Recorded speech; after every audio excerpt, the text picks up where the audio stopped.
Happy New Year, everybody. It's a brand new year and it's a brand new day where I'm gonna post more content as opposed to less content. One of the most anticipated anime of this winter 2019 was none other than The Rising of the Shield Hero, an isekai story where...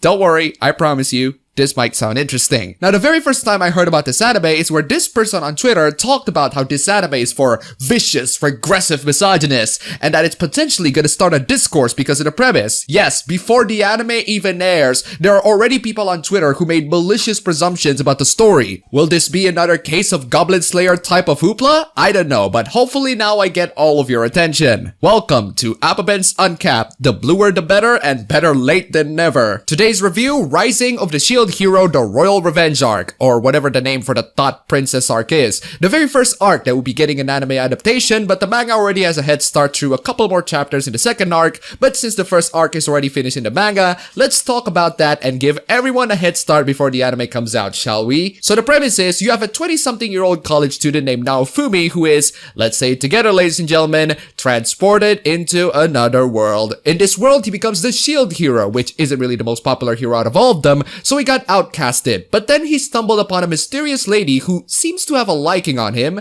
until she steals all of his stuff, accuses him of rape, and banishes him from the kingdom. Turns out this person is actually the princess of the kingdom, showing off her true nature of a class S royal thought, and thus the Shield Hero is banished from the kingdom, gains a horrendous reputation, and has to start anew to rebuild it from the ground up by gaining new companions along the way and actually save the world from the evils that will destroy them. Now I am reviewing the first arc of the manga, which I don't know if it has any official name, so let's just call it the Royal Revenge arc, where our Shield Hero is trying to gain justice over the people who wronged him. The light novel version is finished, however, so if you want to get through all the story to know everything, you can opt yourself to go for the light novel version. But even still, the first arc sets the tone of what's about to come, and the tone is the world is never ever going to be fair to you, and you have to work your hard ass off to get through it. The entire plot of the arc serves as a really interesting deconstruction of the whole isekai genre. The main character isn't a powerful being at all. He actually has to train himself to become powerful. He's pretty much hated by everyone, so he has to work himself to regain his reputation. And the people who wronged him are the absolute worst trashes of humanity. So absolutely despicable that you are rooting with the protagonist and his party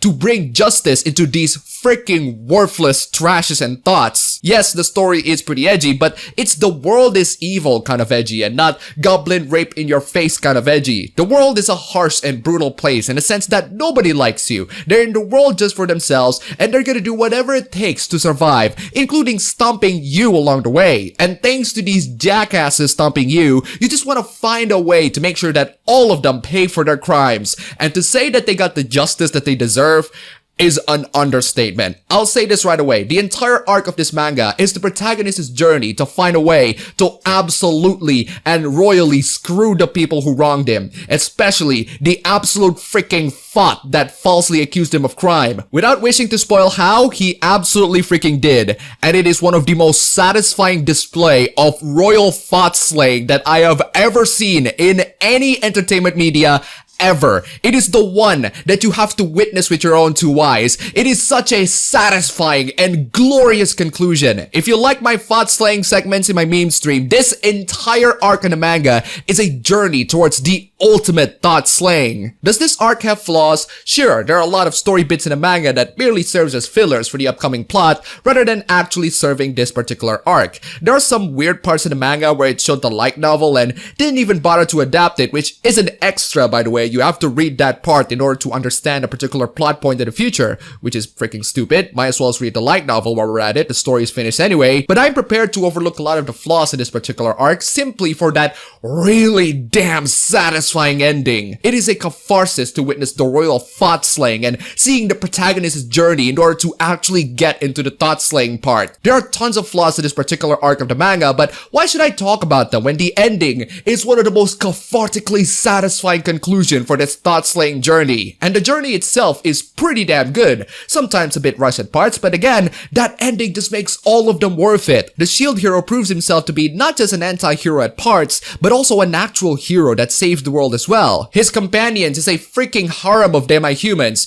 but well, you know what they say about first girls. The journey is amazing, the characters are amazing, the story is fantastic, and most importantly, the ending for this particular arc is absolutely satisfying. And if you think that's not satisfying enough, well, let's just say that the light novel delivers an even worse fate for the Thought Princess than the conclusion of this arc. Like I said, it's only around 8 volumes of manga to get to the conclusion of this arc, and you can pretty much read the entire arc through your late night. I read the very first chapter at midnight thanks to my brother's recommendation, and I finished it without any traces of being sleepy at around 4 in the freaking morning. If you guys want to see an isekai tale of a protagonist on his quest to revenge against the royal thought who put him as a B2 suspect, this manga delivers in the most satisfying of ways. This particular arc is not perfect for sure, it's not a masterpiece by any stretch of the imagination, but it's the brutally satisfying conclusion that made this particular arc of the manga to get our very first 5 blue caps out of 5. If you want a good head start on the upcoming anime and the story arc that is going to adapt, this is about as good a time as any to read this arc of the manga. The first arc is an absolute gem, a truly cathartic and satisfying read that ups the game and rises the stakes in the thought-slaying department. And you know me, I love myself some good old thought-slaying.